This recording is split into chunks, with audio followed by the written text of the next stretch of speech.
அஸ்ஸலாமு அலைக்கும் வரஹ்மத்துல்லாஹி வபரகாத்துஹு. தினமும் ஒரு தெளிவு. குர்பானி பிராணிகளை பெண்கள் அறுக்கலாமா? இந்த சந்தேகத்திற்கான தெளிவை இன்ஷா அல்லாஹ் இன்றைய பதிவில் அறிந்து கொள்வோம்.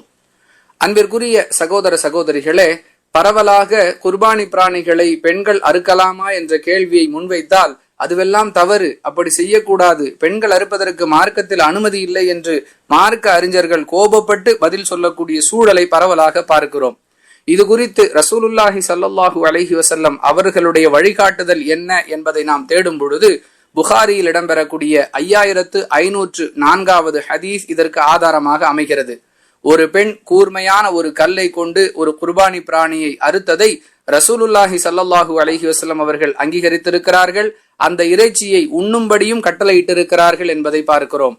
எனவே குர்பானி பிராணிகளை ஆண்கள் அறுப்பதற்கு எப்படி மார்க்கத்தில் அனுமதி இருக்கிறதோ அதுபோன்று பெண்களும் அறுக்கலாம் என்பது ரசூலுல்லாஹி ஸல்லல்லாஹு அலைஹி வஸல்லம் அவர்களுடைய வழிகாட்டுதல். எனவே பெண்கள் அறுக்க கூடாது என்று தடை போடுவதற்கு யாருக்கும் எந்த அனுமதியும் இல்லை. அவர்கள் தைரியத்துடன் வலுவாக அறுப்பதற்கு தயாராக இருந்தால் தாராளமாக குர்பானி பிராணிகளை பெண்களும் அறுக்கலாம் என்பதே மார்க்கத்தின் வழிகாட்டுதல். வாஹிரு தஅவானா அனில் ஹம்துலில்லாஹி ரப்பில் ஆலமீன். அஸ்ஸலாமு அலைக்கும் வரஹ்மத்துல்லாஹி வபரகாத்துஹு.